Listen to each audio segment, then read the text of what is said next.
Okay, so welcome to the classes. Guru Purnima की आप सभी को शुभकामनाएं, बहुत ज़्यादा शुभकामनाएं हैं।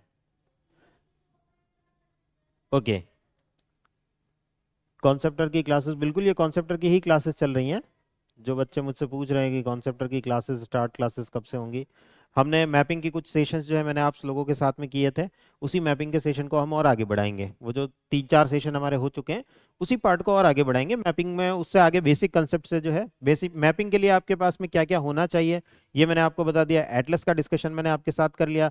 तो जो बच्चों के हाथ में एटलस नहीं होगी, मान लीजिए ऑनलाइन मंगवा रहे तो 2-4 दिन 5 दिन जो डिलीवरी टाइम लगता है वो भी हो जाएगा, तो आपके हाथ में एटलस भी आ जाएगी। उसके बाद हम प्रॉपर मैपिंग की क्लासेस, मैपिंग के सेशंस जो हैं वो भी स्टार्ट आप लोगों के साथ में कर देंगे। तो बेसिक क्या चीज़ें हमें होनी चाहिए हाथ में, उसके लिए मैंने आपको सेशंस कर दिया है, कैसे नोट्स बनाएं, ये सारी बात हमारी हो चुकी है। अब हम सीधा मैपिंग के बेसिक कंसेप्ट के साथ मैपिंग जो है वो स्टार्ट कर देंगे। वैसे ही ज्योग्राफी स्टार्ट करने जाएंगे तो ज्योग्राफी के अंदर क्या पढ़ना है, उसके लिए मैं आज आप लोगों के लिए सेशन जो है वो कर रहा हूं, जिसके अंदर हम बात कर रहे हैं प्रीवियस ईयर के क्वेश्चंस के बारे में। जहां हम बात करेंगे 2023 का पेपर अभी जस्ट जब हुआ था तभी मैंने आप लोगों के लिए एनालिसिस किया था। एक कंप्लीट पेपर एनालिसिस भी था, एक पर्टिकुलर ज्योग्राफी का पेपर एनालिसिस भी था आप लोगों के लिए। तो आप वहां से 2023 के क्वेश्चंस जो हैं उन्हें भी देख सकते हैं। 2022 के पेपर को भी देखना जरूरी है, ताकि आपको और पता चल सके और गहराई में आप जान करके देख सके मैपिंग से कैसे क्वेश्चन आते हैं, ज्योग्राफी के एक अलग अंदर से किस किस टाइप के क्वेश्चन हमें देखने को मिलते हैं। बहुत सारे बच्चों के दिमाग में ये मिथ रहता है, जनरली ये मिथ बच्चों के दिमाग में बना ही रहता है कि हम चीजें रटेंगे और यूपीएससी प्रीलिम्स में पूछा जाएगा हम उसका आंसर दे देंगे। वहां बच्चों के दिमाग से ये मिथ निकालने के लिए आप लोगों के लिए सेशन है कि ये चीजें रट करके काम यहाँ पर नहीं चलेगा, यहाँ चीजें समझनी पड़ेगी। तो हम पेपर के अंदर ये देखेंगे कि किस टाइप के क्वेश्चंस हमसे पूछे गए हैं। जब तक देखिए यूपीएससी की दुनिया में सिलेबस अनंत है, अनंत सिलेबस है। अगर आप जीवन के 10 साल 15 साल 20 साल भी देंगे तब भी वो सिलेबस नहीं खत्म हो सकता। तो इतने बड़े सिलेबस को अगर हमें स्मार्ट स्टडी करते हुए, स्मार्ट स्टडी के द्वारा अगर हम उसको छोटा कर सकें तो हमारे लिए बहुत बड़ी बात होगी। तभी हम सोचे कि 1 साल में या 2 साल में हमें अटेम्प्ट देना है। जो बच्चे कॉन्सेप्टर बैच में जुड़े हैं, 2 साल में अटेम्प्ट देना है सर, 2 साल बाद हमारा ग्रेजुएशन भी कंप्लीट हो जाएगा, हम अटेम्प्ट देने वाले हैं। या बच्चे जो एनसीईआरटी महाआंदोलन बैच से जुड़े हैं, 1 साल का हमारा टाइम है सर, 1 साल के बाद तो हमें एग्जाम देना ही देना है। वैसी स्थिति में आपको ये पता होना बहुत जरूरी हो जाता है क्या पढ़ना है और क्या नहीं पढ़ना। अगर हम इस कंफ्यूजन को नहीं क्लियर कर सके, जैसा आज के जमाने में बहुत सारे बच्चे मेरे साथ में कमेंट आते हैं, सर हम न्यूज़पेपर पढ़ते तो है लेकिन पता नहीं चलता क्या पढ़ना है क्या नहीं पढ़ना है। अगर ये पता नहीं चल रहा है इसका मतलब आपको क्या क्लैरिटी नहीं है, एक तो सिलेबस की क्लैरिटी नहीं है, दूसरा जो कॉन्सेप्ट्स हैं क्या क्या पढ़ना है, प्रीवियस ईयर के पेपर को आपने एनालिसिस नहीं किया है। बच्चा पूरा पढ़ लेता है, इवन दैट ऐसे बच्चे आते हैं जो कोर्स कंप्लीट कर लिया है सर, हमने तो पढ़ लिया है, हमने 2-2 बार पढ़ लिया सर, ज्योग्राफी 2-2 बार पढ़ ली, 4-4 बार पढ़ ली, लेकिन जब न्यूज़पेपर पढ़ते हैं तो हमें नहीं पता चलता कि इसमें से कौन सी न्यूज़ हमारे काम की, ज्योग्राफी की हो सकती है, एनवायरमेंट की हो सकती है, हिस्ट्री की हो सकती है, आर्ट एंड कल्चर की हो सकती है, आईआर की हो सकती है। हम क्या पढ़ें, हमें कुछ खबर नहीं पड़ती। सर आप बता दो इसमें से कौन कौन सी न्यूज़ इंपॉर्टेंट है, टिक करवा दो। टिक कराने से काम नहीं चलेगा, टीचर आपके साथ में कब तक बना रहेगा। आपको अपनी तैयारी को डायमेंशन देने पड़ेंगे, अपनी तैयारी को नया आयाम देना पड़ेगा, नए डायमेंशंस के साथ, नई तैयारी के साथ, नई सोच के साथ। जब आप उस पढ़ाई को करेंगे, उस पढ़ाई के सारे डायमेंशंस को कवर करेंगे, तभी जा करके आपका कल्याण हो पाएगा, आप कहीं अपना सिलेक्शन या अपना एक अच्छा रिजल्ट जो है वो देख पाएंगे। इन सब कॉन्सेप्ट्स की क्लैरिटी के लिए आपके ये सेशंस हैं, जैसा आज का हम प्रीवियस ईयर पेपर एनालिसिस कर रहे हैं, तो ये इसीलिए कर रहे हैं ताकि आपको पता चले कि क्वेश्चन किस टाइप का आया है, प्रीवियस ईयर में पिछले सालों में किस टाइप का क्वेश्चन हमें देखने को मिला है। जब हम पढ़ते हैं तब तो पिछले जो टॉपिक हमने पढ़ लिया उससे पिछले साल का क्वेश्चन देखते ही देखते हैं, लेकिन उससे पहले भी स्टार्टिंग में ही इनिशियल फेज जो हमारा होता है वो सबसे पहला ये होता है सिलेबस, सेकंड नंबर पर प्रीवियस ईयर के पेपर्स। ये दोनों अगर हमारे कंप्लीट है तभी हम पढ़ाई स्टार्ट कर सकते हैं, वरना कुछ पता नहीं चलेगा क्या पढ़ना क्या नहीं पढ़ना। इतना अनंत ज्ञान है, इतना अनंत सिलेबस है, हर एक सिलेबस में एक जो टॉपिक लिखा हुआ है, सिलेबस का एक शब्द जो लिखा हुआ है, वो शब्द अपने आप में एक बहुत ज्यादा व्यापकता लिए हुए है। तो उस व्यापकता को कैसे समझे हम कि क्या करना है क्या नहीं करना है, कैसे करना है, वो बात समझ नहीं आती। उसके लिए आपको प्रीवियस ईयर के पेपर्स को देखना बहुत ज्यादा जरूरी हो जाता है। राइट, बात समझ आ रही है।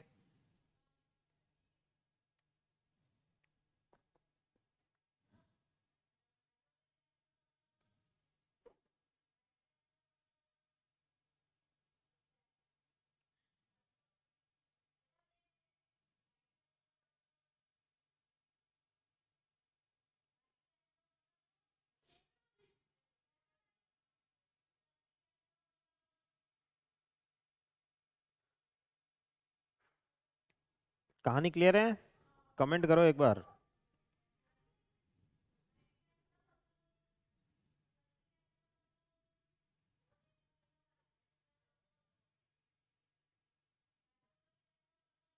ओके, ठीक है। ये हमारी पहली स्टेज होती है जिसके अंदर हम सबसे पहले बात करते हैं सिलेबस की, और then paper and papers, previous year के पेपर्स को हम देखते हैं। तभी कहानी क्लियर हो पाती है, तभी बात समझ आ पाती है कि हमें क्या पढ़ना है। वरना अनंत सिलेबस है, हम उस सिलेबस में समुद्र है, या अथाह समुद्र है, आप कितने ही गोते लगाते रहो उस समुद्र को अपने अंदर नहीं समेट सकते हो। तो समेटने का तरीका क्या है?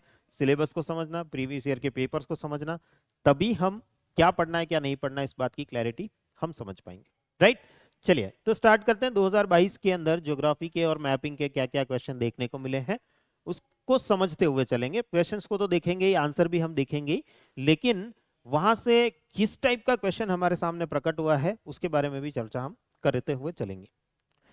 तो पहला क्वेश्चन जो है वो आप लोगों के सामने है, मैपिंग का क्वेश्चन है। निम्नलिखित जोड़ियों पर विचार करें, कंसीडर द फॉलोइंग पेयर्स। समाचारों में अक्सर उल्लिखित क्षेत्र और देश, एक तरफ जो है न्यूज में रहने वाले जो पार्ट्स है वो आपको दिए हैं, न्यूज में जो कंट्रीज हैं वो दिए हैं, न्यूज में रहने वाले प्लेसेस जो हैं वो एक तरफ दिए हैं और दूसरी तरफ कंट्रीज दिए हुए हैं। क्या ये करेक्टली मैच्ड हैं, सही सुमेलित हैं, करेक्टली मैच्ड हैं, कितने करेक्टली मैच्ड हैं, ये हमें बताना है।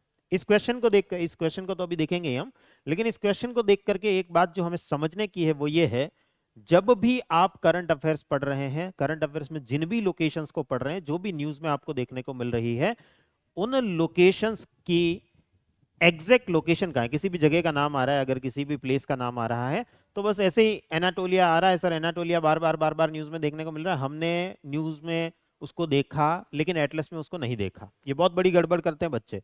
इस क्वेश्चन को देख करके आपको ये बात अब साफ समझ आ रही होगी। मैंने आपको मैपिंग के सेशन में भी ये बात कही थी कि जब भी कोई लोकेशन, कोई भी स्थान न्यूज में देखने को मिले, इवन दैट मैंने आपको कहा था जीएस में कहीं भी देखने को मिले, आप हिस्ट्री पढ़ रहे हो कोई जगह का नाम आया, आप पॉलिटी पढ़ रहे हो कोई जगह का नाम आया, आप आईआर पढ़ रहे हो कोई जगह का नाम आया, आप आर्ट एंड कल्चर पढ़ रहे हो कोई जगह का नाम आया, ज्योग्राफी पढ़ रहे हो तो उसमें तो बहुत सारी जगहों के नाम आने ही वाले हैं, उन सबकी लोकेशंस आपको मैप पर देखनी ही देखनी है। एटलस के अंदर उन सारी लोकेशंस को मैप पर देखना ही देखना है, इसको आप स्किप बिल्कुल भी नहीं कर सकते।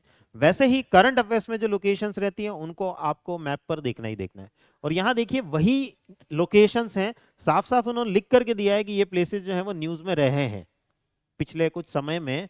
जब ये क्वेश्चन पूछा गया, 2022 का पेपर है ये, तो जब ये क्वेश्चन पूछा गया है तो तब इन्होंने कहा है कि ये लोकेशंस न्यूज में रही है, इनको करेक्टली मैच्ड करा के बता दो, सही सुमेलित करा के बता दो। मतलब ये जो जगह लिखी है और जो देश लिखा है, क्या ये जगह इसी देश में है या नहीं है। अगर आपने नहीं देखा था, कभी भी मैप उठा करके, एटलस उठा करके नहीं देखा था, तो कहां से कर पाओगे ये क्वेश्चन? फिर आप कहोगे ये आउट ऑफ सिलेबस पूछ लिया सर यूपीएससी ने। सिलेबस में तो ऐसा कहीं नहीं लिखा था, सिलेबस में वास्तव में कहीं नहीं लिखा है ऐसा कि आप इन सब चीजों को मैप पर देखना, ऐसा कहीं भी नहीं लिखा हुआ सिलेबस में। लेकिन यहां आपको पेपर देख करके ये बात समझ आती है कि जो भी जगह, जो भी लोकेशंस न्यूज में देखने को मिल रही हैं, उनको एटलस में देख लेना है। नहीं देखा तो इस टाइप का क्वेश्चन आएगा, हम नहीं कर पाएंगे। जिस बच्चे ने देख लिया वो +2 हो जाएगा, 2 नंबर ले आएगा, आपसे होगा नहीं, 2 नंबर पिछड़ जाने वाले हो आप। प्रीलिम्स में की ही बात कर रहा हूँ, कट ऑफ के लिए हमें जो है लगभग 100 नंबर चाहिए, और 100 में से 2 नंबर हमारे गए अगर आपने ये मेहनत नहीं करी, तो इस लोकेशंस को नहीं देखा तो आप कुछ नहीं कर पाएंगे। और मैं आपको कह रहा हूं, जब भी ऐसे क्वेश्चन पूछे गए हैं, बहुत सिंपल क्वेश्चन आते हैं, बहुत सिंपल क्वेश्चन आते हैं, ज्यादा टफ क्वेश्चन हमें नहीं देखने को मिले हैं इस टाइप की स्थितियों में। इस प्रकार की स्थितियों में ज्यादा टफ क्वेश्चन हमें नहीं देखने को मिले। जनरली जो जगहें न्यूज में देखने को मिलती रही हैं वो किस देश में है, या किस कॉन्टिनेंट में है, किस महाद्वीप में है, इस टाइप का क्वेश्चन पूछा जाता है, जो बहुत सिंपल होता है। ऐसा नहीं कि उस देश की हिस्ट्री बता दो, उस देश के मतलब बहुत ही ज्यादा न्यूज में हो तो उसके पड़ोसी वड़ोसी पूछे जाते हैं। जैसे कि अभी आगे इसी पेपर में हम देखेंगे, अफगानिस्तान से रिलेटेड एक क्वेश्चन है, तो अफगानिस्तान बहुत ही ज्यादा न्यूज में रहा था, तो उसके पड़ोसी देशों के बारे में एक क्वेश्चन पूछ लिया था। इस साल भी अगर आप देखेंगे तो रशिया यूक्रेन पर अटैक कर रहा है, अगर रशिया यूक्रेन चल ही रहा है, पिछले 2-2.5 सालों से चल ही रहा है, तो वैसी स्थिति में यूक्रेन के पड़ोसी देश कौन कौन से, इस पे एक क्वेश्चन पूछ लिया। तो जनरली क्वेश्चन जो है वो सिंपल टाइप के पूछे जाते रहे हैं ऐसी स्थिति में। राइट, अब देखते हैं ये क्वेश्चन क्या है, क्या कह रहा है। एनाटोलिया क्या तुर्की में है? हाँ बिल्कुल सही सुमेलित है, ये करेक्टली मैच्ड है। एनाटोलिया जो है वो टर्की में हमें देखने को मिलता है। अम्हारा जो है क्या वो इथियोपिया में है? ये भी ठीक बात है, अम्हारा जो है वो हमें इथियोपिया में देखने को मिलता है। कार्बो डेलगाडो जो है वो स्पेन में है, यहाँ थोड़ी गड़बड़ है। कार्बो डेलगाडो जो है वो स्पेन में हमें नहीं देखने को मिलता है, it is in Africa, Africa में हमें ये देखने को मिलता है, तो ये करेक्टली मैच्ड नहीं है। कैटेलोनिया जो है वो स्पेन में देखने को मिलता है, इटली में नहीं देखने को मिलता है। कैटेलोनिया एक बार पहले भी पूछ चुकी यूपीएससी, ये पर्टिकुलर लोकेशन यूपीएससी प्रीलिम्स में 2 बार आ चुकी, पिछले 5 सालों में अगर आप देखोगे तो 2 बार आ चुकी है, मेरे ख्याल से 2018 में ये पहले भी पूछी जा चुकी। तो ऐसी स्थिति में अब आपको एक बात तो समझ आ गई कि जो जो जगह न्यूज में देखने को मिले उनकी पर्टिकुलर लोकेशंस देख लेनी चाहिए, नहीं देखेंगे तो घाटे में हम ही रहने वाले हैं, दूसरे जो बच्चे ये काम कर लेंगे वो फायदे में जाने वाले हैं, हम घाटे में बहुत ज्यादा जाने वाले हैं ऐसी स्थिति में।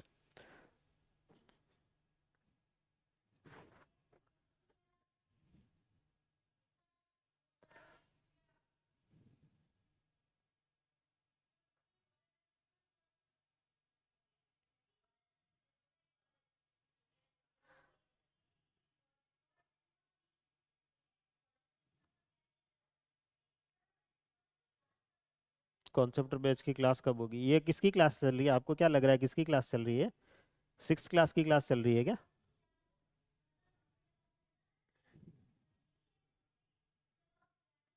न्यूज कहाँ से देखेंगे? जो भी करंट अफेयर्स में पीआईबी जो है वहां से आप देखेंगे, इसके अलावा जो न्यूज़पेपर्स है द हिंदू, इंडियन एक्सप्रेस, ये जो न्यूज़पेपर्स हैं हिंदी में अगर आप पढ़ रहे हैं तो दैनिक जागरण और ऐसे जो न्यूज़पेपर हैं उनमें पढ़ेंगे तो आपको कहीं ना कहीं इन लोकेशंस के बारे में पता चलेगा कि भाई यहाँ ये मुद्दा चल रहा है, यहाँ पर ये स्थितियां बन रही है।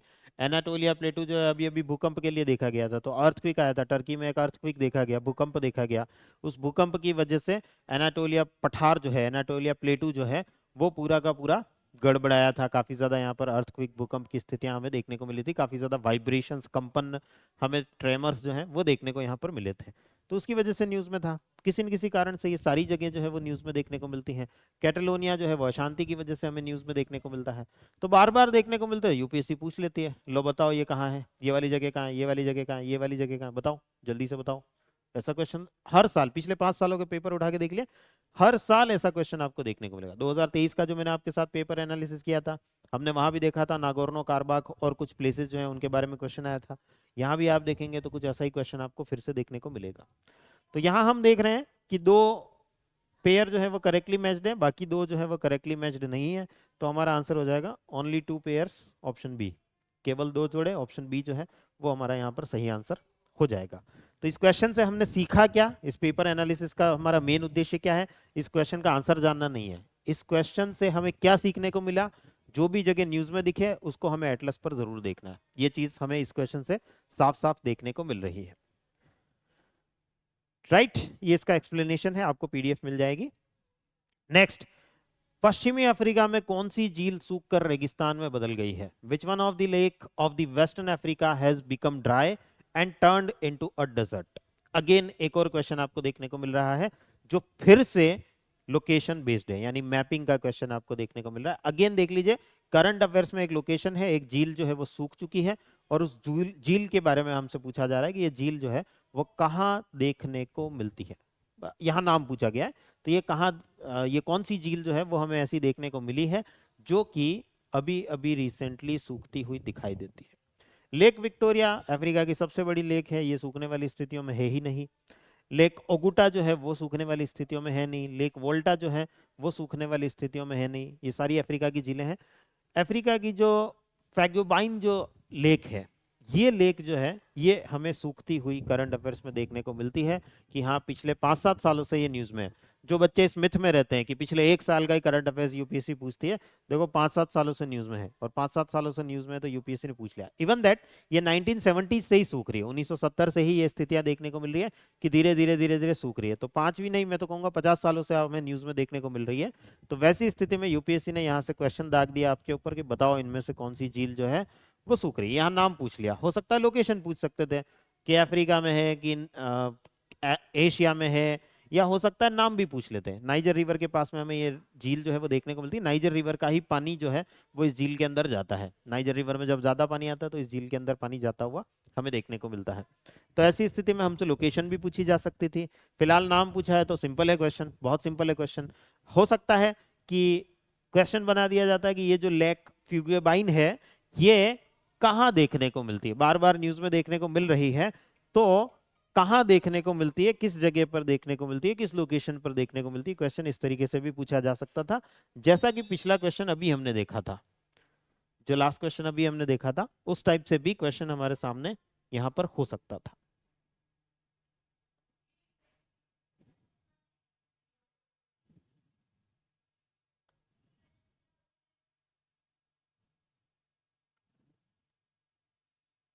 करंट अफेयर्स की कोई पर्टिकुलर ज्योग्राफी बुक आप रिकमेंड कर सकते हैं? करंट अफेयर्स के लिए आप जो है, वैसे पहले एक बुक आती थी ज्योग्राफी एंड यू, लेकिन वो जो है वो बंद हो चुकी, कोविड के टाइम से वो बंद हो चुकी है, अब वो वापस अवेलेबल होती नहीं है। डाउन टू अर्थ एक और मैगजीन आती है, आप उसकी वेबसाइट पर भी जा सकते हैं, वेबसाइट और डेली अपडेट होती है, तो आपको हर रोज कुछ ना कुछ आर्टिकल जो है वहां पर मिल जाएंगे। और सबसे बड़ी बात यह है कि डाउन टू अर्थ की हिंदी की एक अलग वेबसाइट है, इंग्लिश की एक अलग वेबसाइट है। तो आप इंग्लिश मीडियम के जो बच्चे हैं वो इंग्लिश वेबसाइट के साथ में गो थ्रू कर सकते हैं, उसको देख सकते हैं। हर रोज कुछ ना कुछ एक नया आर्टिकल आपको देखने को मिल ही जाता है। जो हिंदी मीडियम के बच्चे हैं वो हिंदी वेबसाइट को देख सकते हैं। सबसे बढ़िया काम है, रोज अपडेट होती है तो रोज डेली हमारा काम जो है वो बढ़ जाता है। वरना एक मैगजीन लाएंगे महीने की, उसके अंदर इतना सारी चीजें होंगी, अब उनको निकालने में हमको 10 दिन लग जाते हैं, 15 दिन लग जाते हैं, और कई बार हम टाल देते हैं। लेकिन हर रोज डेली का हम एक शेड्यूल बना सकते हैं कि हमें 15 मिनट या आधा घंटा जो है डाउन टू अर्थ की वेबसाइट को देना है। वहां पर हमें कुछ नई चीजें, कुछ नई जानकारी या कुछ नया कंटेंट मिलने वाला है, उसको हम हमारे नोट्स के साथ में अपडेट कर लेंगे। सिंपल प्रोसेस है। ये बात अलग है कि हिंदी की वेबसाइट और इंग्लिश की वेबसाइट पूरी अलग अलग चलती है। जो कंटेंट इंग्लिश की वेबसाइट पर है वो हिंदी में नहीं है। ऐसा नहीं है कि उसी का ट्रांसलेटेड वर्जन हिंदी में मिलेगा, वैसा नहीं है, दोनों अलग अलग चलती है, बट उससे कोई दिक्कत वाली बात नहीं है। आपको जो कंटेंट इंग्लिश में आज देखने को मिल रहा है 2 5 10 दिन में हिंदी में भी देखने को मिल जाएगा, जो कंटेंट आज हिंदी में देखने को मिल रहा है 2 5 10 दिन में इंग्लिश में देखने को मिल जाएगा। तो इससे कोई दिक्कत वाली बात है नहीं है। तो ये लेख पर क्वेश्चन जो है अगेन देखिए, जो लोकेशन न्यूज में थी उसके बारे में क्वेश्चन यहाँ पर पूछा गया है। नेक्स्ट, दक्षिण भारत का गांधी कोटा घाटी का निर्माण निम्नलिखित में से किस नदी द्वारा किया गया था? Gandikota canyons of South India was created by which one of the following rivers? जो बच्चे मेरे साथ में अभी अभी कहीं जीएस में पढ़े हैं, अभी मैंने आपको जो है कैनियंस गॉर्जेस अभी अभी पढ़ाए हैं, जो बच्चे नहीं पढ़े हैं उनके साथ में पढ़ेंगे आप मेरे साथ में, तो आगे बात होगी। जब भी हम किसी कैनियन को पढ़ रहे हैं, जब भी हम किसी गॉर्ज को पढ़ रहे हैं, उसके एग्जाम्पल को देख रहे हैं कि साहब ग्रैंड कैनियन जो है वो कोलोराडो रिवर बनाती है, यूएस में बनाती है, तो लोकेशन देख लो ना मैप पे, सबसे बढ़िया कि ग्रैंड कैनियंस किस लोकेशन पर है। हो सकता है आपसे कल को पूछ ले ग्रैंड कैनियंस जो है वो कहाँ है, बताओ, नॉर्थ अमेरिका के नदर्न पार्ट में है, कि सदर्न पार्ट में है, कि ईस्टर्न पार्ट में है, कि वेस्टर्न पार्ट में है, ऐसा भी तो हमसे पूछा जा सकता है। तो वैसी स्थिति में हम उन स्थितियों के लिए तैयार रहें। तो हम जब भी किसी लोकेशन को देखते हैं, ये पार्ट हम जीएस में पढ़ रहे होते हैं, जब भी हम कैनियन के बारे में पढ़ रहे होते हैं, जब भी हम गॉर्ज के बारे में पढ़ रहे होते हैं, यहाँ गांधी कोटा कैनियन की बात हो रही है, तो कैनियन के बारे में जब भी पढ़ रहे होते हैं, हमें उस लोकेशन को पर्टिकुलर देख लेना होता है कि ये कहाँ देखने को मिलती है। अगर हमने उसको देख लिया तो आंसर देना हमारे लिए आसान हो जाता है। जैसे अगर हम बात करें, ऑप्शन दिए हैं कावेरी, मांजरा, पेन्नार और तुंगभद्रा। अगर आप देखें भारत के मैप में, अगर हम देखें तो गांधी कोटा कैनियंस जो है वो पेन्नार रिवर के द्वारा, लगभग यहाँ पर इस जगह पर पेन्नार रिवर आती है और पेन्नार रिवर के द्वारा बनते हुए दिखाई देते हैं। इस जगह पर आंध्र प्रदेश का जो कडप्पा डिस्ट्रिक्ट है, कडप्पा डिस्ट्रिक्ट के अंदर हमें ये देखने को मिलते हैं। तो वहां हमें साफ साफ, अगर हमने ये सारी इंफॉर्मेशन देख ली है, इवन दैट मैप पर लोकेशन भी देख लिए, तो भी हमें पता चलेगा कावेरी रिवर यहाँ फ्लो करती है, मांजरा रिवर जो है वो यहाँ फ्लो करती है, पेन्नार रिवर जो है वो यहाँ फ्लो करती है, और तुंगभद्रा जो है वो यहाँ कृष्णा नदी की एक ट्रिब्यूटरी के रूप में हमें देखने को मिलती है। तो ऐसी स्थिति में हमें साफ साफ पता चल जाता है, अगर हमें थोड़ा सा भी ऐसे हमारा दिमाग क्या पिक्टोरियल चीजें ज्यादा याद रखता है, जिसका फोटो हमने देखा वो चीजें ज्यादा याद रहेंगी, जिस चीज को रट करके गए वो ज्यादा याद नहीं रहने वाली है, वहां बहुत कंफ्यूजन होने वाला है। तो हमने अगर इस फोटो को देख लिया, मतलब मैप को देख लिया, फोटो को देख लिया, तो थोड़ा तो आइडिया बनी जाता है कि यहाँ कहीं देखा था, और यहाँ कहीं कौन सी नदी आती है इन चार ऑप्शन में से, उन चार नदियों को भी देखना होना जरूरी है। ड्रेनेज जब पढ़ते हैं तो ये चारों नदियों की लोकेशन थोड़ा पता होना चाहिए। तो आपके दिमाग में फटाक से दिमाग में क्लिक होगा कि यहाँ ऑप्शन पेन्नार रिवर जो है वही होना चाहिए।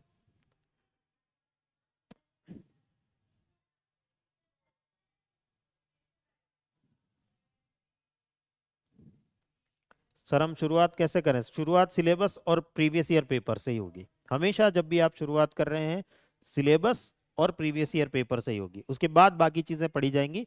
किसी भी सब्जेक्ट में, ना सिर्फ ज्योग्राफी की बात कर रहा हूँ, ना सिर्फ मैपिंग की बात कर रहा हूँ, किसी भी सब्जेक्ट में सिलेबस और प्रीवियस ईयर पेपर को जब तक नहीं देखा, जब तक नहीं जाना, तब तक हमें ये नहीं पता चलने वाला कि क्या पढ़ना है। सिलेबस देख करके, सिलेबस में एक टॉपिक लिखा हुआ था, हम गूगल पे गए, गूगल पे सर्च मार दिया, वो एक टॉपिक इतना बड़ा था कि हम सर एक महीने से पढ़ ही रहे हैं उस टॉपिक को, और पता चला जो पढ़ रहे हैं, पढ़ ही रहे हैं एक महीने से, उसमें हमने वो नहीं पढ़ा जो यूपीएससी पूछने वाली है। यूपीएससी जिस पार्ट पे जाने वाली है, जिन चीजों को पूछने वाली, वो हमने नहीं पढ़ा। तो इसलिए previous year paper plus syllabus, इन दो चीजों को देखना बहुत ज्यादा जरूरी हो जाता है।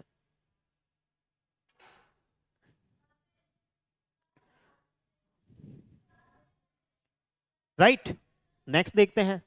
अगेन देखिए, निम्नलिखित जोड़ों पर विचार करें, कंसीडर दी फॉलोइंग पेयर्स। यहां हमें कुछ पीक्स दिए हैं, शिखर दिए हैं, और दूसरी तरफ हमें पर्वत दिए हैं, माउंटेन्स दिए हैं।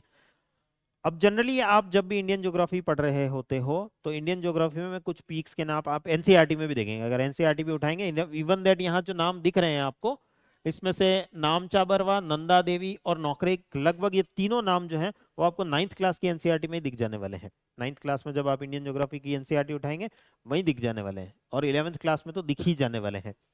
तो वहां आप क्या करते हैं, उन चीजों को रटते हैं कि नामचा बरवा है, नामचा बरवा नाम की एक जगह है, नंदा देवी नाम की जगह है, नौकरेक नाम की एक जगह है। उससे ज्यादा बढ़िया है कि उसको मैप पर देख लें। मैप पर देख करके बहुत अच्छे से याद रहती है, बहुत क्लैरिटी के साथ में हमें वो लोकेशंस याद रहती हैं। मैप पर देख ले तो ये क्वेश्चन बहुत सिंपल है, जिसने मैप पर नहीं देखा उसके लिए ये क्वेश्चन बहुत टफ है, और जिसने मैप पर देख लिया उसके लिए ये चीजें बहुत सिंपल हो जाती है। तो मैंने अगेन आपको क्या कहा था, इस क्वेश्चन को देख करके जो बात आपको समझ आ रही है, मैं ये चीजें सारी आपके साथ पहले बात कर चुका हूं, लेकिन आज उन सब चीजों के एग्जांपल्स आपको देखने को मिल रहे हैं प्रीवियस ईयर के पेपर में, कि हमें क्या अप्रोच रखनी है, तैयारी करते समय क्या अप्रोच रखनी है। जब भी हम अगेन किसी लोकेशन के बारे में बात हो रही है, चाहे वो ज्योग्राफी में हो रही है, हिस्ट्री में हो रही है, पॉलिटी में हो रही है, आईआर में हो रही है, इंटरनल सिक्योरिटी में हो रही है, इंडियन सोसाइटी में हो रही है, जहां पर भी जिस भी जगह की बात हो रही है, वो जगह हमें पता होनी चाहिए। यानी एटलस पे वो लोकेशन कहाँ है, ये हमें पता होनी ही होनी चाहिए। यहाँ हम जब भी इंडियन ज्योग्राफी को पढ़ रहे होते हैं, इनके नाम जरूर आते ही आते हैं। 9th क्लास की एनसीईआरटी में भी ये नाम प्रकट होते हैं। इवन दैट आप इस अप्रोच को अपनाएं, इसके लिए एनसीईआरटी वालों ने खुद ने मैप अंदर जो है वो इंक्लूड कर रखे हैं। 9th क्लास की एनसीईआरटी उठाएंगे, कलरफुल मैप डाल रखा है, हिमालय की सारी पीक्स का एक मैप जो है वहां पर डला हुआ है, और उसमें आपको ज्यादातर पीक्स जो है वो देखने को मिलेंगी। नामचा बरवा वहां पर आपको देखने को मिलेगा, नंदा देवी वहां आपको देखने को मिलेगा, और नौकरेक आपको देखने को मिलेगा। अगर हम हिमालय को देखें, हिमालय जो है वो रेंज इस तरीके से फैली हुई है, इस तरीके से 3 रेंजेस है, 3 श्रेणियां पढ़ेंगे हम आगे, ज्योग्राफी स्टार्ट करेंगे अंदर। इसमें अगर हम देखें तो जो लोकेशन हमसे पूछी गई है, नामचा बरवा, यहाँ हमें देखने को मिलता है नामचा बरवा, इस जगह पर भारत से बाहर की तरफ, यहाँ भारत है, इंडिया है। अगर मैं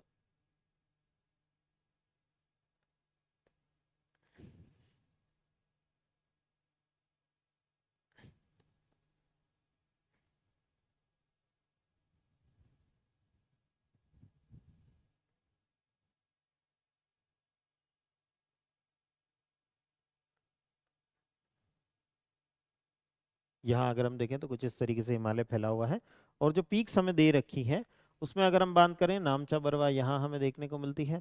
नंदा देवी की बात करें, यहाँ उत्तराखंड, यहाँ सॉरी उत्तराखंड में हाईएस्ट पीक है नंदा देवी। तो कुमाऊं हिमालय लिखा है, ये परफेक्टली मैच्ड है। नंदा देवी जो है वो कुमाऊं हिमालय सामने लिखा है, ये करेक्टली मैच्ड है। नामचा बरवा गढ़वाल हिमालय में नहीं है, गढ़वाल हिमालय यही है, उत्तराखंड में ही गढ़वाल और कुमाऊं दोनों रीजन देखने को मिलते हैं। नामचा बरवा यहाँ नहीं होकर के यहाँ है, तो ये करेक्टली मैच्ड नहीं है, सही सुमेलित नहीं है। तीसरा लिखा है नौकरेक, नौकरेक सिक्किम हिमालय दिखा रखा है, सिक्किम हिमालय ये वाला भाग है, नौकरेक यहाँ नहीं है। नौकरेक जो है वो इस तरफ मेघालय में हमें देखने को मिलता है। तो मेघालय वाला जो प्लेटू है, मेघालय का जो पठार है, वहां नौकरेक हमें देखने को मिलता है। तो अगेन ये भी करेक्टली मैच्ड नहीं है। तो यहाँ हमें सिर्फ एक ही करेक्टली मैच्ड दिखाई दे रहा है, जो कि है नंदा देवी। तो हमसे पूछा गया है कितने सही सुमेलित हैं, करेक्टली मैच्ड पेयर कितने हैं? हाँ, कितने हैं, नहीं सॉरी, कौन से हैं? तो आंसर हो जाएगा टू ओनली, केवल दो, केवल दो जो है वो सही सुमेलित है, बाकी पहला और तीसरा, फर्स्ट और थर्ड जो है वो करेक्टली मैच्ड नहीं है। तो यहाँ हमें देख करके क्या समझ आया, जब भी हम इन सबको पढ़ रहे होंगे, इन्हें मैप पर देखना है। एटलस के अंदर ये सारे मैप दिए हुए हैं, एनसीईआरटी के अंदर ये सारे मैप दिए हुए हैं, एटलस के ऊपर ये सारे मैप दिए हुए हैं, इनको हमें वहां से देखना है। मैप से देखेंगे तभी हम इसका प्रॉपर इस पार्ट को समझ पाएंगे। और यहाँ से क्वेश्चन आप देख रहे हैं, मैं अभी अभी आपके साथ में 4 क्वेश्चन डिस्कस कर चुका हूँ। 4 क्वेश्चन में से 3 क्वेश्चन जो है वो मैप के ही आपको दिखाई दे रहे हैं। इवन दैट मैं कहूँगा चारों क्वेश्चन जो है वो मैप के ही आपको दिखाई दे रहे हैं। तो मैपिंग को बिना इन्वॉल्व किए हम चीज़ें क्लियर नहीं कर सकते। मैंने इसीलिए आपके साथ में मैपिंग सबसे पहले स्टार्ट करी, इसीलिए करनी पड़ी, या हम जनरली जो है वो इसीलिए करते हैं मैपिंग को सबसे पहले स्टार्ट, क्योंकि मैपिंग जिस दिन कवर हो जाती है बहुत अच्छे से, आप इंडिया को वर्ल्ड को जानने लग जाते हैं। फिर उस लोकेशन के बारे में जब भी आप कुछ पढ़ने लगते हैं कि नौकरेक के बारे में ये पॉइंट्स है, नंदा देवी उत्तराखंड की हाईएस्ट पीक है, ग्रेटर हिमालय में देखने को मिलती है, ये पॉइंट्स जब आप पढ़ने लगते हैं तो आपको चीज़ें समझ आने लगती है। जब पता ही नहीं नंदा देवी है कहाँ पर और उसके बारे में 10 पॉइंट पढ़े जा रहे हो, फिर रटने वाली स्थितियां बन जाती है।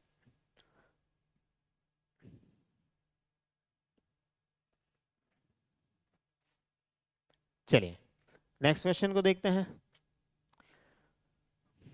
अक्सर समाचारों में सुना जाने वाला शब्द लेवंत निम्नलिखित में से किस क्षेत्र से संबंधित है? अगेन देखिए फिर आईआर का पार्ट है, लेकिन मैप क्वेश्चन जो मैप बेस्ड क्वेश्चन उसका पूछ लिया गया है। ये क्वेश्चन आईआर का है, इंटरनेशनल रिलेशन का है, लेकिन ये लोकेशन कहाँ है ये हमसे पूछी जा रही है। क्वेश्चन साफ साफ ये डिमांड कर रहा है, the term Levante often heard in the news रफली corresponds to which one of the following regions? लगभग किस क्षेत्र को दिखाता है? ये जो शब्द आपको दिखाई दे रहा है ये बार बार न्यूज में देखने को मिलता है, और ये शब्द किस लोकेशन को, किस जगह को दिखाता है, ये हमें बताना है। अगर हम इसकी बात करें तो मेडिटेरेनियन सी जो है, भूमध्य सागर जो है, भूमध्य सागर का ईस्टर्न पार्ट जहां आज लेबनान, सीरिया, इजराइल जैसे देश हमें देखने को मिलते हैं, उस क्षेत्र के लिए लेवेंटे वर्ड जो है वो यूज किया जाता है उस पर्टिकुलर पार्ट के लिए। ये मेडिटेरेनियन सी है। इस मेडिटेरेनियन सी का ईस्टर्न पार्ट जो है, पूर्वी हिस्सा जो है, जहां लेबनान, सीरिया, इजराइल ये सब देश हमें देखने को मिलते हैं, उन सबको लेवेंटे के नाम से जाना जाता है। तो यहाँ अगर हम देखें तो पूर्वी भूमध्य सागरीय तटों वाला क्षेत्र, region along the eastern Mediterranean shores, eastern Mediterranean shores जो है, पूर्वी भूमध्य सागर वाला जो क्षेत्र है, उसे लेवेंटे के नाम से जाना जाता है। तो ये शब्द बार बार न्यूज में देखने को मिल रहा था। आईआर का पार्ट है, आईआर में हम जनरली इसे पढ़ते हैं, लेकिन यहाँ प्रीलिम्स के अंदर उस लोकेशन को पूछ लिया गया, बताओ ये लोकेशन कहाँ की है।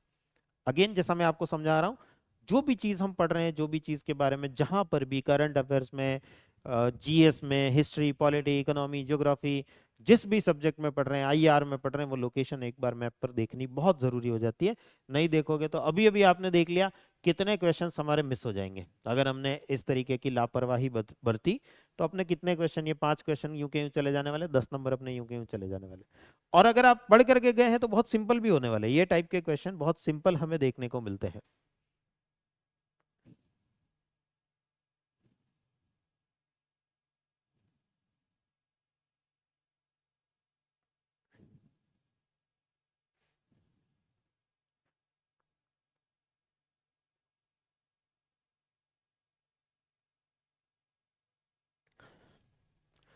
सर यदि फर्स्ट अटेम्प्ट 2026 में देना है तो ऑप्शनल कब स्टार्ट करें? जितना जल्दी स्टार्ट करोगे उतना फायदे में रहोगे, क्योंकि ऑप्शनल को पढ़ने में समय लगता है, फिर उसको 2 से 3 रिवीजन चाहिए, और ऑप्शनल का सिलेबस बड़ा होता है, 2 से 3 रिवीजन करने के लिए बहुत समय निकल जाता है। तो बहुत सारे बच्चे ऐसा सोचते हैं 2026 में एग्जाम देना है, 2026 में ऑप्शनल पढ़ेंगे, फिर वो क्या होता है 2026 में उनका सिलेबस ही नहीं कवर हो पाता, पूरा कंप्लीट ही नहीं हो पाता, क्लास में भी नहीं हो पाता, और अगर क्लास में हो भी गया तो खुद तो कभी रिवाइज ही नहीं कर पाए, इतना टाइम ही नहीं मिला। सर हम जीएस में ही उलझे रहे, हम करंट अफेयर्स में ही उलझे रहे, वहां हम प्रिपेयर ही नहीं कर पाए, उस पर्टिकुलर पार्ट को तैयार ही नहीं कर पाए, और फिर इस साल अटेम्प्ट नहीं दे रहा हूँ अगले साल दूंगा, वो स्थितियां बनती है। उससे ज्यादा बढ़िया है पहले से तैयारी करके रखो, जितना जल्दी, मैं तो कहता हूँ बच्चों को 3 साल, 4 साल, 5 साल पहले से तैयारी करके रखो ऑप्शनल की, ताकि जब आप एग्जाम दे तब तक आपने कई बार रिवीजन कर लिया हो उसको, कई बार आप उस सब्जेक्ट को जो है पढ़ चुके होंगे, कई बार रिवाइज कर चुके होंगे, कई बार पढ़ चुके होंगे, तो ऐसी स्थिति में आपके लिए वो सब्जेक्ट जो है वो हलवा बन जाने वाला है, और वो बच्चा जो अभी नया नया पढ़ के आया है उसके लिए बहुत भारी सरदर्द बन जाने वाला है वो सब्जेक्ट। तो ऐसी स्थिति में जितना एडवांस आप चलोगे, जितना पहले आप पढ़ोगे, उतना फायदे में रहोगे।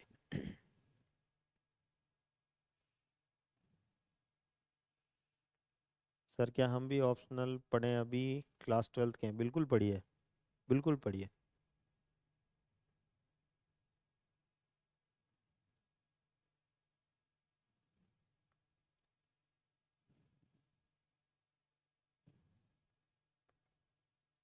बिल्कुल पढ़िए। अगर आप ज्योग्राफी ऑप्शनल के साथ जुड़ना चाहते हैं, मेरा ज्योग्राफी ऑप्शनल अभी अभी स्टार्ट हुआ है।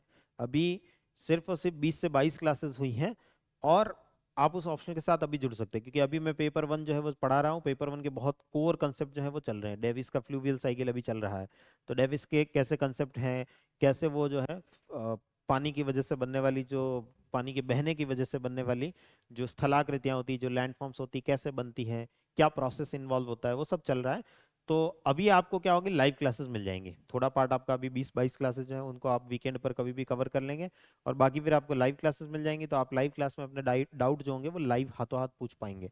वरना फिर क्या होगा, आप बाद में जुड़ेंगे, रिकॉर्डेड क्लासेस जो है वही फिर आपको देखनी रहेंगी। रिकॉर्डेड क्लासेस ही फिर देख करके काम चलाना पड़ेगा। तो अभी लाइव क्लासेस के साथ जुड़ जाएंगे तो लाइव का फायदा मिलेगा। आप हाथों हाथ, जैसे अभी हम मुझसे क्वेश्चन पूछ पा रहे वैसे ही क्वेश्चन पूछ पाएंगे। निम्नलिखित देशों पर विचार करें। देखिए ये क्वेश्चन इस साल भी ऐसा ही एक क्वेश्चन आया, यूक्रेन से रिलेटेड। और उससे पिछले साल 2022 की जिस पेपर को हम डिस्कस कर रहे हैं, उसमें अफगानिस्तान काफी ज्यादा न्यूज में था। तालिबान जो है उसने अफगानिस्तान पर कब्जा कर लिया था, तालिबानी शासन जो है वहां स्टार्ट हो गया था। तो उससे रिलेटेड ये क्वेश्चन हमें वहां देखने को मिला था। तो बहुत ज्यादा हाइप में अफगानिस्तान अफगानिस्तान अफगानिस्तान बना हुआ था। तो यूपीएससी ने सोचा अफगानिस्तान कहाँ है, बच्चों को पता भी है कि नहीं, चलो एक क्वेश्चन पूछ लेते हैं। तो कुछ देशों के नाम दिए हैं, 5 देशों के नाम आपके सामने रखे हैं, और हमें यह बताना है which of the above have borders with Afghanistan. इनमें से कौन सा देश, ये 5 जो नाम आपको दिए हैं, इनमें से कौन सा देश अफगानिस्तान के साथ बॉर्डर या सीमा बनाता है, ये हमें देखना है। यानी अफगानिस्तान के बिल्कुल पड़ोसी देश, डायरेक्टली नेबर कंट्री हमें देखने को मिलता हो, ऐसा देश हमें बताना है। अब अगर थोड़ा सा भी मैप का आइडिया है, आपको बहुत कंफ्यूजन होता होगा सपोज इनमें से कि सर कौन सा स्थान कौन सा स्थान, कौन से स्थान किसके पास है, कौन सा स्थान किसके पास है, यहाँ आप एलिमिनेशन मेथड भी लगा सकते हैं। इस पर्टिकुलर क्वेश्चन में एलिमिनेशन मेथड जो है वो भी आपका काम कर जाएगा। अफगानिस्तान लगभग लोकेशन यहाँ है, और अजरबैजान की लोकेशन यहाँ है, बहुत दूर है अजरबैजान। ये दोनों देश जो है वो बहुत दूर दूर हमें देखने को मिलते हैं। तो ऐसी स्थिति में अजरबैजान जो आपको ऑप्शन दिखाई दे रहा है, इसका नंबर 1 है। 1-1 जहां भी ऑप्शन में दिखाई दे रहा है उन सबको हटा दीजिए। बस इतना सा कॉमन सेंस भी लगा दिया तो आंसर हमारे सामने है ऑप्शन सी, 3, 4, 5। यानी ताजिकिस्तान, उज्बेकिस्तान और तुर्कमेनिस्तान, ये तीनों अफगानिस्तान के सीधे पड़ोसी देश हैं। जबकि किर्गिस्तान और अजरबैजान ये दोनों डायरेक्टली बॉर्डर नहीं बनाते हैं, डायरेक्टली सीमा नहीं बनाते हैं अफगानिस्तान के साथ। थोड़ा सा भी मैप को अगर हमने देखा होगा, जनरली बच्चों को इनमें बहुत कंफ्यूजन रहता है, सर ये कौन सा स्थान है, ये कौन सा स्थान है, ये कौन सा स्थान है, इतने इतने स्थान यहाँ सेंट्रल एशिया में, मध्य एशिया में भरे पड़े हैं। लेकिन थोड़ा सा भी मैप का आइडिया है कि हाँ अजरबैजान बहुत दूर रह गया, अजरबैजान जो है वो काकेशस माउंटेन के आसपास रह गया, बीच में पूरी की पूरी कैस्पियन झील आ जाएगी, यहाँ बीच में कैस्पियन झील आ जाएगी, यहाँ काकेशस माउंटेन्स हैं। तो ऐसी स्थिति में अफगानिस्तान और अजरबैजान तो दोनों पड़ोसी देश किसी भी स्थिति में नहीं हो सकते। इतना सा भी कॉमन सेंस अगर हमने लगाया तो आंसर हमारे सामने है, सीधा निकल करके आंसर इस क्वेश्चन में हमारे सामने आ जाता है। लेकिन मैं ये नहीं कहता कि आप हमेशा यही तरीका अपनाते रहें। जो जगह न्यूज में देखने को मिले उसके करंट पड़ोसी देश क्या है, कौन कौन से हैं, क्या सीन है, क्या सिनेरियो है, ये सब आप वहां पर देख सकते हैं। ये सब हमें वहां पर कवर करना ही पड़ेगा। ऑप्शनल चूज कैसे करें, अभी तो सेशन किया मैंने आप लोगों के लिए, अभी मेरे ख्याल से सप्ताह भर, 8 से 10 दिन हुए होंगे मैंने आप लोगों के लिए सेशन किया। यूट्यूब पर भी है, ऐप पर भी है, कि ऑप्शनल कैसे चूज करें, कौन सा ऑप्शनल बढ़िया होता है, कैसे हम उसको चूज करें, क्या हमारी अप्रोच हो उसको चूज करने की, कैसे क्या तरीका हो, सारी बात वहां पर करी है। उजांग सर ने भी करी है, अभी अभी आप लोगों के लिए एक सेशन उजांग सर ने भी किया था यूट्यूब पर, और मैंने आप लोगों के लिए ऐप पर और यूट्यूब पर दोनों जगह वो सेशन किया है। तो आप उसको जा करके देख सकते हैं कि ऑप्शनल कैसे चूज करें।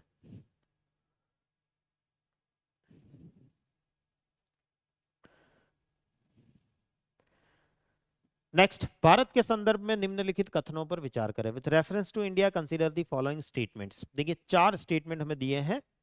बात हो रही है मोनाजाइट के बारे में। Monazite is a source of rare earth minerals. Monazite दुर्लभ मृदा का एक स्रोत है, ठीक है। मोनाजाइट में थोरियम होता है, मोनाजाइट कंटेन्स थोरियम। दूसरा स्टेटमेंट ये हमें देखने को मिल रहा है। तीसरा स्टेटमेंट कह रहा है मोनाजाइट भारत में संपूर्ण भारतीय तटीय रेत में प्राकृतिक रूप से पाया जाता है। Monazite occurs naturally in the entire Indian coastal sands in India. And Bharat में सरकारी निकाय केवल मोनाजाइट का प्रसंस्करण या निर्यात कर सकते हैं। In India government bodies only can process और export monazite. Which one of the following statements are correct. मतलब ये जो 4 स्टेटमेंट दिए हैं, चार कथन जो दिए हैं वो उनमें से कौन सा सही है, मतलब कौन कौन से स्टेटमेंट्स जो हैं वो करेक्ट है, एक करेक्ट है, दो करेक्ट है, दो तीन चार, कितने करेक्ट है, वो सारे के सारे ऑप्शंस हमें यहाँ देखने को मिल रहे हैं। सारे के सारे ऑप्शंस जो हैं वो यहाँ हमें देखने को मिल रहे हैं। अब अगर हमने मोनाजाइट के बारे में ये सब इंफॉर्मेशन हमें नहीं भी पता है तो मेथड ऑफ एलिमिनेशन यहाँ भी काम कर रहा है।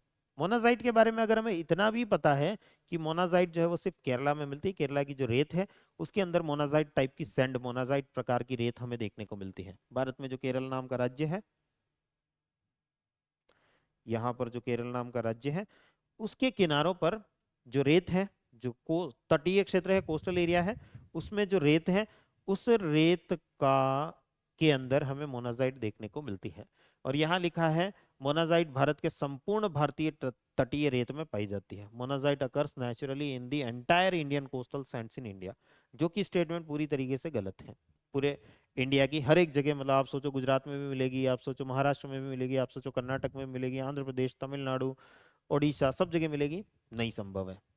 और लक्षद्वीप में भी मिलेगी, इस तरफ लक्षद्वीप है, इस तरफ अंडमान एंड निकोबार है, सब जगह मिलेगी, नहीं संभव है, सब जगह नहीं मिलती है। एंटायर कोस्ट लाइन पूरी तट रेखा पर नहीं मिलती है। सबसे ज्यादा जो है वो केरला में कंसंट्रेशन, सांद्रता इसकी देखने को मिलती है, बाकी जगहों पर ना के बराबर देखने को